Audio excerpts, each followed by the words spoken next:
This recording is going to follow recording 77. If I forget, this is following the idea that I had about my relationship with Amy Bustard. But before we get to that, going back to the last point that I was making, and both Melissa and Harry would give me something to do that they thought that I was going to fail at. So then they could use that as their reason for making the decision that they were going to make. But when I did what they wanted me to, when I accomplished what they wanted me to, they're like, oh, darn, he actually did it. So now I have to create another problem for him to fix, And it just kept going and going and going, which is what this podcast that I was listening to earlier today was about, trying to make someone happy.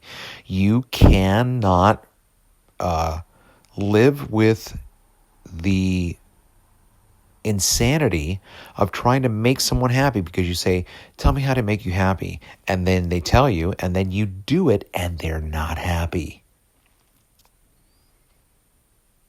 Nothing that you can do will make them happy. And that was this relationship. So like from the beginning, Harry hated me. Like everything that I did, whenever I put something here or put something here, he's just like, I just don't have any space for anything. And it's like, look, we're two people living in, like, I can deal with it. I'm dealing with it, right? I'm even washing your dishes, trying to help out. And this kid just was, from the beginning, was just, maybe he should have just listened to his intuition and said, no, Dad, you can't move in. I don't want to share space with you. I would have been hurt. I would have been disappointed that he couldn't get over that trifle. But that's what he needs. So he's kicking me out because he needs his space. Well, okay. But it didn't come out well. It didn't come out like in a mature discussion. It was a screaming child, just screaming, yelling very aggressively. Not screaming, but it was loud. Like you could have heard him through the wall, I'm sure. But going back to two other instances that I thought about, one was Amy Bustard and the other one was working for Rockbridge Academy, where I was in my second year as a teacher. And I was behind in my lesson plans, but I was having great classroom time with my students. And at this point in my life, I loved my students.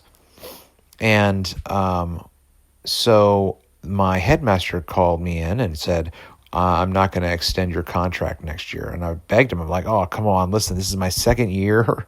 Honestly, I had to write my own curriculum in my first year. And then in my second year, I'm like, oh, nipping and tucking and doing it. And like, I've got a little bit more of a groove and whatever, feeling good. And because I'm just doing the same thing I did the year before. I'm using what I did but now I'm having to refine it, right? To me, that's maturity. And I was having great discussions in my classrooms with students.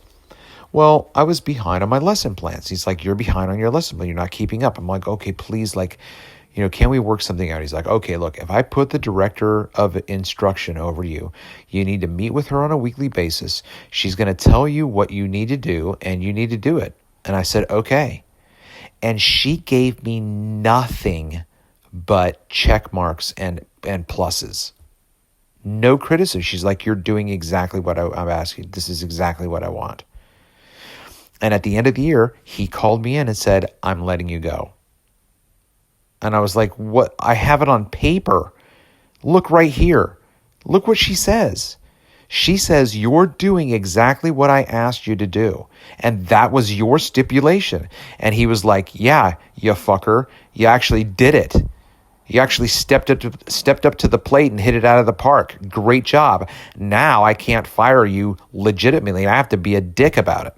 which is what he did. Because when I said to him, look, I looked at him straight across the desk. I said, look, I got nothing but check marks from her. Why are you throwing me out? And he just looked at me. He had nothing to say. Nothing to say. He didn't like me. And now I'm having this flashback of when I was a teenager in love with Amy Bustard. And we had a tumultuous relationship. It was conflict because she was never upfront. She always led me on. And then when I stepped up to follow her lead, she stiff-armed me. And I'm like, stop, go, fast, slow, kiss, no, right? Like and I remember screaming at the top of my lungs. It was like a scene from a John Hughes movie. It's an outdoor locker room in the hallway. Well, they're not hallways because they're not inside. What is that? A corridor. And I remember having a discussion with her, and I'm like, you said this. And she's like, well, no. And she walked away, and I'm like, what do you want? Like, I don't get it. And then I was like, I'm going insane. Like, I'm going to record one of our conversations. So I had a Maxwell 90-minute tape, and I got my tape recorder, and you push both record and play, and then I got her in a corner. And I'm like, you said this. She's like, no, I'm not. I'm like, yeah, listen. And then she said what she said. And I'm like, you just said that. And now you're lying to me about not saying it. So I was pulling this shit back in high school. Like, I was seeing through people's bullshit back in high school, calling them out. And then when I got married with Melissa, I was still too immature to recognize what I knew, what I understood. Like, this person is insane. I will never know what to do, ever. And that's the point that I got to. So there you go. This has been another exciting adventure of Piensas de Viejo. I've been your host, Travis Finley. Until next time.